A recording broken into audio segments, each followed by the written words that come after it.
Okay, hey everyone, we're back here, just getting ready up for the final match here.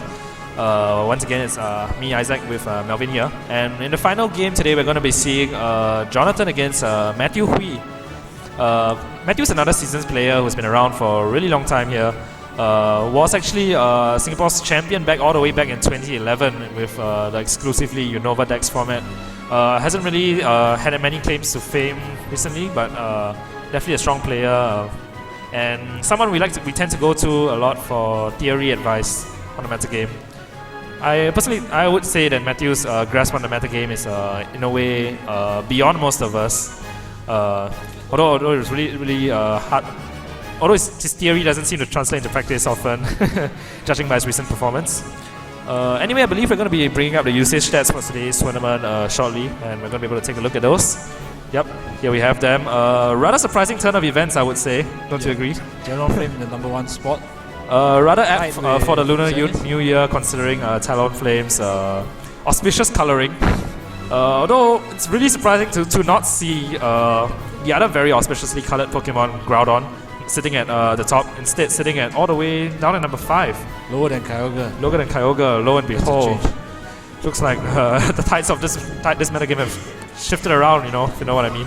It's been pretty rainy in Singapore recently, so yeah. Maybe everyone's just dreading the really hot weather the last few days. Well, either way, Xerneas is still sitting quite close to where we would expect it to be, really. Not much of a surprise there. Just really wondering what's causing the slight decline in Groudon usage today. Maybe it's just to do with the small sample size this time, and perhaps the players choosing the show today being those who just prefer Kyogre over Groudon, since a lot of players, including myself and Melvin here, we have our own perhaps preferences with regards to our primos. And even though we do acknowledge that Groudon is a very significant threat, I guess Kyogre just suits our playstyles more. Another surprising one is Kangaskhan at 10. Usually we see Kangaskhan at the top, but today not so much. It's actually overtaken by Salamence just by 1 point. I guess maybe it's because a lot of players are switching to those very, very standard looking dual mega teams who are running both Kangaskhan and Salamence. Since those, which have taken off quite a bit lately, especially since the Showdown 6 has rose into prominence lately. And Rayquaza sitting all the way at #10 with only 3 Rayquazas today. That's quite a surprise if you ask me. Especially since Rayquaza has been attracting a bit more attention lately, since most of Singapore's top performing players have chosen to wield it in their teams. The issue with Rayquaza, I think, is very hard to team build around it, because you want a Mega, and then at the same time you want to carry another Mega. Yeah, that's true. Because even when you use Rayquaza, you tend to end up wanting to run Kangaskhan along with it as well, and as we've seen from the first Premier Challenge, can result in suboptimal situations with silly mistakes here and there. Another issue with the normal Rayquaza is it's slower than max speed Xerneas. Yeah, that's a big issue. So although it fights Xerneas relatively well, creates a less than optimal matchup on turn 1. Well, other than that, I don't really think that's anything too significant.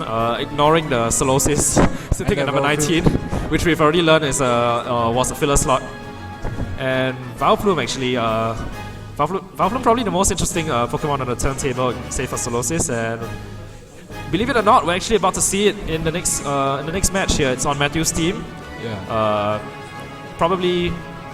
I don't think he's gonna bring it. Hard to say, but either way, there's a chance we'll see it, and I'm looking forward to that, I guess. So both players about to start their matches here. We're about to jump into team preview, and looking forward to what's hopefully going to be a really interesting game, since with Matthew's choice of including Vileplume on his team. Certainly not a irrational or poorly thought out decision, since it's carried him this far. Yeah. Anyway, you can see both players' teams here. Jonathan packing the same 6 we saw last round, and Matthew revealing his team to be Weavile, Rayquaza, Groudon, Lapras, Vileplume, and Aegislash. Matthew's team looks sort of perhaps what one would be used to seeing a Showdown occasionally, but not quite standard, I guess. Quite a few obvious combinations here, with Weavile Ray being a very dominant combination, which a few of us Singaporean players have grown to adore. The Feint and Dragon Ascent. Yeah. Yes. Aegislash, Pokemon that's been seen quite a bit here and there, but not exactly the most popular steel type, since Ferrothorn tends to do the job of countering Xerneas better. And Vileplume, they're probably to partner with Groudon, since one of Vileplume's ability is Chlorophyll, which will double its speed in the sun. Probably there to take advantage of Groudon's sun and perhaps pressure with Sleep Powder. Or I guess the main advantage Vileplume has over Lilligant, which we saw in the finals of our first Premier Challenge here, is its poison typing, which gives it resistance to Xerneas. Yep.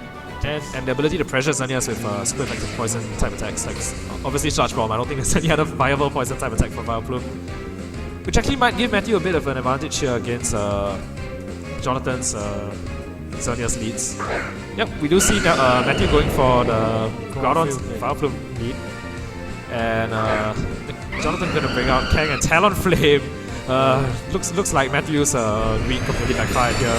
Talonflame's last thing Vileplume wants to be staring down. Not a good time for Vileplume. Yeah, since it pretty much just Talonflame's able to ignore Vileplume's Chlorophyll with Brave and just go for the obvious go for the Brave Bird here to take it out before Vileplume can even move. Once again, we see the fake out pressure doing lots of working wonders here for Jonathan. Yeah. Matthew in quite a desperate situation. There's not much he can switch into here without risking significant chunks of damage. Well, I guess actually Jonathan there's no real reason for Jonathan to not go for the Tailwind here, is there? Since it's quite obvious that Vileplume's in trouble. It's probably gonna either protect or you never know if Matthew heart beats or anything. Yeah, but we do see Fat Nelson here going for the protect. And Groudon also going for the protect. This could be bad if Jonathan opts for the Tailwind. Okay, Fake Out coming off into Groudon. And we see Taunt going into Vileplume here. I guess Jonathan could have anticipated the... Actually, I'm not really sure what he was going for there. Because Talonflame's Taunt would probably have gone after Vileplume's attack that turn, so... Perhaps he just wanted to taunt Nelson, I don't know, after smashing Nelson last game. Well, yeah, we see Brave Bird going to Vileplume, but Cova Berry is going to trigger. I wonder actually, is that going to be enough? I don't think so. I think it will survive. Oh, it survives, and we're going to see Vileplume take that belly, and what's Vileplume going to do now? Sludge Bomb? After you coming off, fire it off onto the Groudon. Going to allow Groudon to move immediately after this, and Groudon goes for the Eruption. Going to do massive damage boosted by the sun, and it's Step. Is it going to be enough to take both out? Yes, it does. It is. Kangaskhan goes down, and with that, Matthew takes a commanding 4-2 lead here this turn with quite the play. I don't think Jonathan saw that coming at all. I didn't even see that coming. Well, I guess that explains his choice of running Vileplume right now. Okay, Jonathan's going to reveal his last two to be Togekiss and Kyogre. Not the best positions for Matthew, but not something unrecoverable from either, since he has the option to switch Groudon out right now. And then reset the weather to sun. Yeah, that's probably what he's going to want to do actually. Vileplume actually still has a pretty good matchup against both Togekiss and Kyogre, being able to hit both of those targets with its super effective stab moves. Grass Knot and Sludge Bomb, I'm just guessing, are probably going to do quite a lot to both of these Pokemon here right now. If Rayquaza is at the back, he'll probably seal the game up. Yeah, that's true. Actually though, the thing is, if Jonathan's Togekiss actually has Tailwind, if Matthew chooses to switch out Groudon and leave Vileplume in, he's gonna be leaving Jonathan free to set up Tailwind. Not exactly the best thing for him. Okay, we see him protecting Groudon instead, and John goes for Follow Me. And Water Spark gonna come off. I guess that's gonna take out Vileplume. Maybe Matthew's instead opting to reset the weather with Rayquaza instead of switching out Groudon. Or maybe yeah. Not really sure what I was going for there, but we'll see. There might still be a way out for Jonathan then. Yeah. Okay, Rayquaza is gonna come in. We're gonna see Airlock activated. We're probably gonna see Mega Evolve here, hoping to secure the KO on Kyogre. I mean, to give him the option of Kyogre, since evidently he still has Follow Me to worry about right now. Okay, he's going to switch off the Groudon. And what's he gonna bring in? That's his Aegislash. I wonder if the Aegislash Probably does. There's no real reason. There's no reason, much of a reason to run Aegis Slash with all white guard in this format. Although we have seen earlier, what did we see again in your game? I didn't see white guard at all. We saw Sacred Sword, right? I Yeah. think, and Gyro Gyro Ball. Kyogre going for the protect here. I think Togekiss is going for the Tailwind or the speed control option. What are we gonna see? Dragon Ascent coming off. That's gonna do quite a chunk to Togekiss, although I don't think it's gonna be enough to take it out. Unless Choice banded. it's enough to take out Togekiss. Probably hinting that Swinging Matthew's the game Rayquaza is choice banded, right? Yeah. Are we gonna see the life orb recoil? No. Probably banded there, yeah. As he's Useful, used all season, yeah, yes. useful tidbit of information for John, I would say. Well, in that case, I don't think there's any way John's gonna be able to pull this off. Kyogre's just gonna take the Dragon Ascent and fall to it, yeah. And with that, Matthew seals game 1 of the set with a very convincing victory here. John clearly wasn't expecting the After You to come off from Vileplume, and The Cobra Berry. yeah, we're starting to see, we got to see why Matthew has made it so far this tournament, I guess. Packing a very interesting choice, very niche pick with Vileplume there. Certainly works out for him though. I mean, we saw him last tournament packing a Seismitoad with After You with Kyogre. Guess he found that, adopting the same strategy but instead applying it to Sun with Groudon perhaps works out better. And also today's Pokemon, I think we've seen a lot of Talonflame today. So Yeah. it's a good tech to bring Cobra Berry. Yeah. I wasn't really expecting to see Vileplume take it though, even with the Cobra Berry. I thought Brave Bird's sheer power, would just plow through it anyway. Guess Vileplume is a bit bulkier than I anticipated. Guess that's probably his greatest weapon in this team as well, since not many players know exactly what Vileplume can do.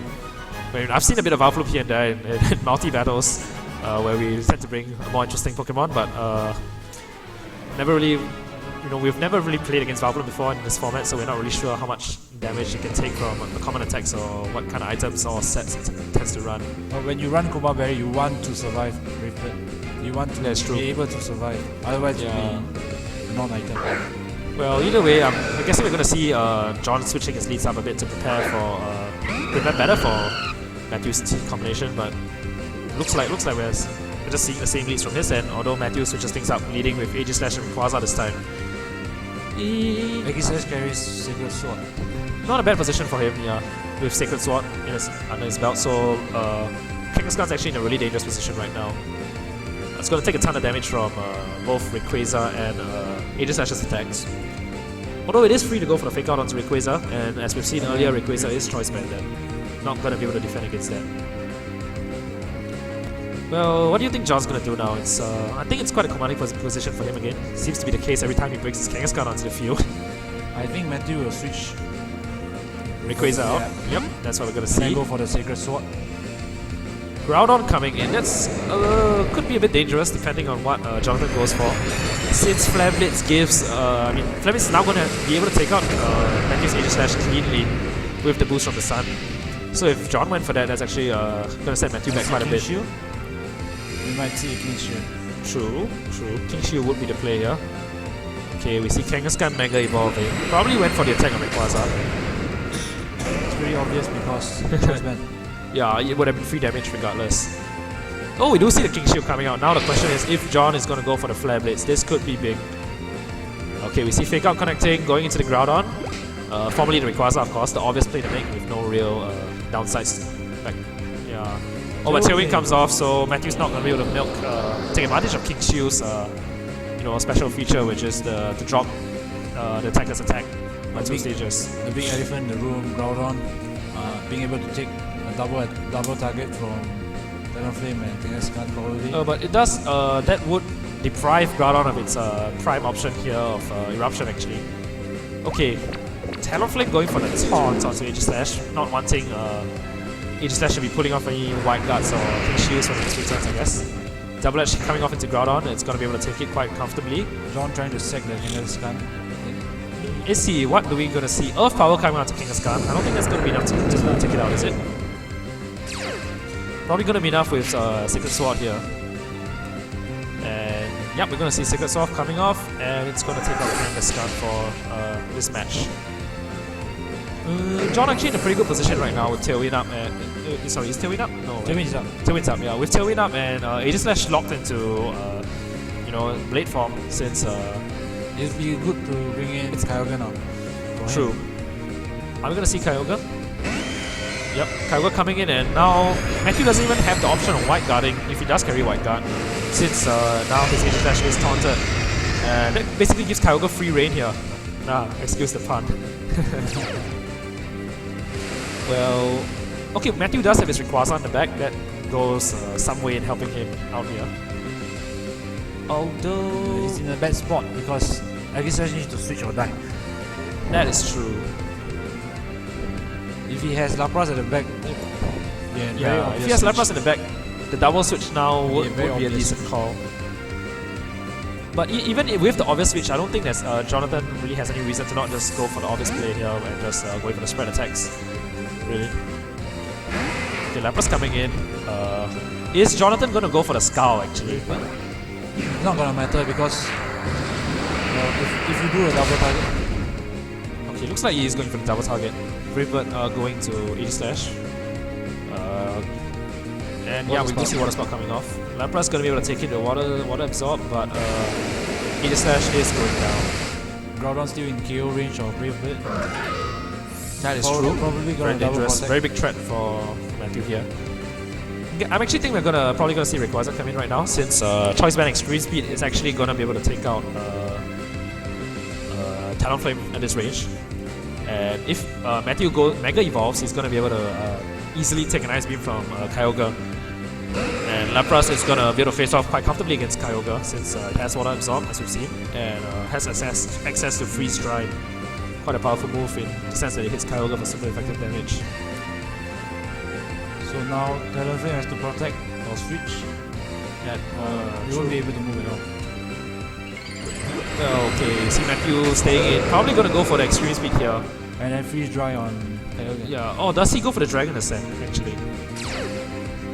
Delta Stream coming up. Sign that Kyogre is not going to take it out. Extreme Speed coming off into Talonflame. Is it gonna be enough? I think it is. I think it is. Yep, Talonflame goes down. Whatever Kyogre's gonna do now, is not gonna do too much since Delta Stream is active. And we're probably gonna see Freeze Dry come off now from Memphis. Rayquaza barely hanging on. Is Kyogre gonna survive? Of course it is. By It's a still lot. quite a significant chunk done though, so not really a bad turn for Matthew there. Xerneas coming in. Big problem for Matthew here since he has almost no way to get past that actually, since his Groudon is so low on health right now. Quasar locked in Extreme Speed here. Probably wanting to switch out, but at the same time, you know, it's not really. Actually, yeah, that probably is Matthew's best option. Switching out Rayquaza, sacrificing Groudon, and bringing it in again so that he can lock itself to Dragon Ascent instead. But then again, he risks giving the free Xerneas the free Geomancy. Actually, yeah, either way, Jonathan is probably just going to go for the Geomancy here, since barring Sheer Code shenanigans from Lapras, we're not going to see. Are we gonna see Shield Code or Xerneas going for the Protect. nope? What's going to happen now? Not today. Extreme Speed going to Xerneas, trying to punish with an Ice Shot. I wonder actually, would that have been enough to take out Xerneas? I honestly don't think so. I don't think so. I don't think Choice Band Extreme Speed would do enough, yeah. Groudon might be able to jump. Either way, it looks like the game is locked in for Jonathan here. Unless Lapras reveals Sheer Code. It could be big. Depends on the speed tie for Groudon and Kyogre. That's true. But I mean, if Lapras is able to somehow knock out Xerneas here with Sheer Code, that is pretty much game for Jonathan actually. Since I'm pretty sure Kyogre's gonna lose. I mean, Lapras is gonna beat Kyogre one-on-one. Well, let's just see what Matthew goes for here. It's definitely not the end of the game yet. Dazzling Gleam. Don't think he's gonna KO the Groudon. Oh, survives. And Kyogre fires off the Ice Beam, gonna hit Groudon, I believe, and that's gonna take it out. So It's surprising the freeze dry didn't do much damage. Lapras has pretty pathetic special attack, so I'm gonna see Sheer Code. No, Ice Beam. Yeah, Freeze or Lucky Win. maybe. Ooh, we do see the freeze. This is big. This could turn things around. Not very good odds, but definitely they're out there. This is the break Matthew needs, I guess. It's quite apparent he doesn't have Sheer Code. Xerneas frozen for the first turn. What's gonna happen now? Kyogre going for his own Ice Beam. It only has Ice Beam to hit. Yeah, not gonna do much since Lapras 4 times resist Ice. Is he gonna freeze? All Matthew needs all Jonathan needs, all Matthew needs right now is just to get, I think, 2 more turns of freeze. I think Xerneas being frozen, and then Jonathan made a small misplay there. Should have gone for Geomancy. okay, Xerneas frozen for the first turn. Is this gonna be enough? Second turn. Oh yeah, the second turn. Is he gonna freeze? No. Ice Beam coming off again. Ice Beam actually doing quite a surprisingly high amount to Xerneas, I would say. Yep, Xerneas will fall now to a second Ice Beam. Although with a Geomancy that might actually be enough to take it. Oh, but it'll probably fall to Ice Shot afterwards. Yep, Xerneas is frozen for the last most crucial turn. And Lapras is going to be able to connect with its Ice Beam this turn, I believe. Which is going to cost Jonathan this game. Quite a turn of events here. No one really expecting to see that. It's a very lucky win. And that's the beauty of the game, you all see. Yeah, I think this sums up this year's meta game quite well, since a little bit of hex here and there can turn things around so quickly. Jonathan just going for the blatant misplay there, acknowledging his grim chances of victory. Oh! Second freeze! Just adding extra salt to the wound here. Showing definitely not what any of us expected to see this game become. But with that, Matthew has secured Going hysterical. his victory. First Premier Challenge victory, I believe, for him. Rather very, very cool game, I would say. And a very auspicious victory for Matthew this Lunar New Year. Looks like Matthew's set to prosper in the coming year quite a lot here. Quite a solid final Since game. it is custom here to within Chinese cultures to believe that the luck that you experience on Lunar New Year is a show for whatever you're about to see for the rest of the year. So congratulations to Matthew here for securing his victory for a really exciting match here.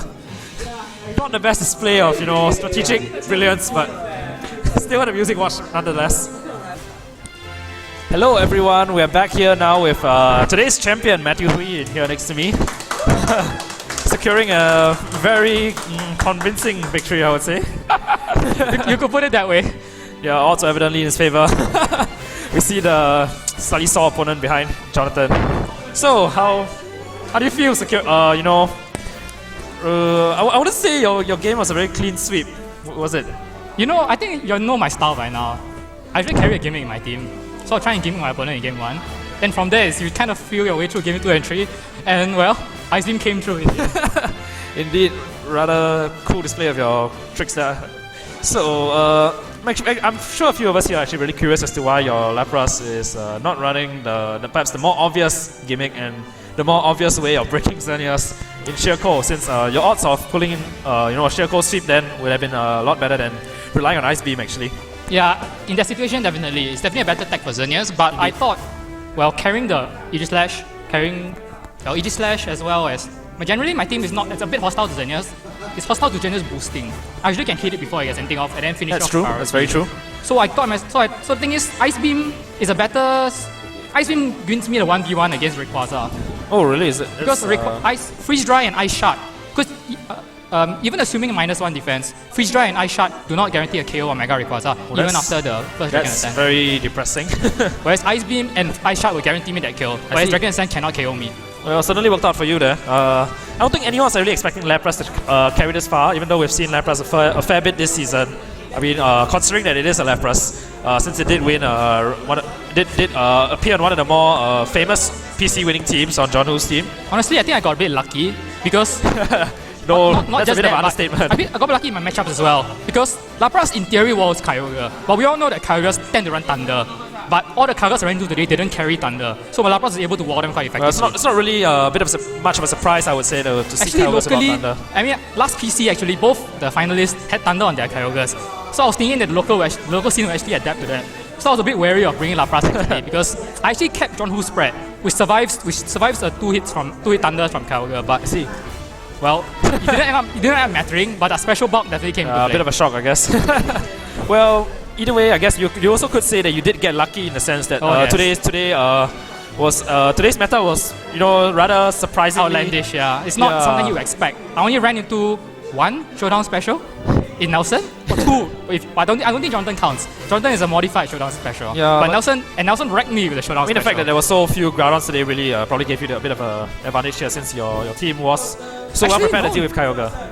On the other hand, I don't really think that's the case. In fact, I was quite terrified to see so many Kyogre, because as you realize, my after you eruption play absolutely gets destroyed by a Kyogre. Oh, that's true actually, yeah. I much enjoy seeing no Kyogre on my opponent's side of the field. It means my first turn after eruption is almost guaranteed. Well, either way, it looks like you've got a really solid teams there since it matches. I mean, it's surprising how Lapras filled so many gaps in my team, honestly. I was struggling to fill that last slot, and I realized Lapras really fits the gap fairly well. I used to question, the John Too's usage of Lapras at first, since I didn't really see Lapras fitting in this meta well, but I guess you've proven to me otherwise. Again, so, yeah. the whole big matchup with Kyogre is awkward if they carry Thunder. So that really comes down to, is your opponent carrying Thunder or not? If he's carrying Thunder, Lapras has no hope of hitting Kyogre unless you go for the sheer goal, which I didn't carry today. But I don't really see, Kyogre having the slot for Thunder most of the time now anyway. That's true. So every time I see Water Spot on my opponent's Kyogre, I'm like, there's no, it's a good bet. It's a good bet. There's no Thunder following up. Reasonable decision there. Okay, then once again, just like to congratulate you for, I believe this is your first ever Premier Challenge victory in all your years of playing so far. Well, it's only been 2 years of competition, but that works. And for your, I was about to say for your commendable plays, but I think it's more of your brilliant luck today. Ice Beam. Yeah, you'll take Beam off this Rayquaza figurine along with this Greninja amiibo. Greninja amiibo. I'm sure you'll find some use for it somehow. I'll be playing Smash soon enough. To Skylar's delight, I'm sure. Okay, and with that, thank you all for watching our videos today. Soon wish enough, all our players a happy Chinese New Year as well. soon enough, I'll be back on the mic. May all of you prosper for the coming year as much as Matthew has prospered today. Using all my luck in one day. 4th turn no Thor. My goodness. Better off with Shirko. Seriously. Much better with Shirko. Okay, Alright. signing off then. Goodbye. Goodbye.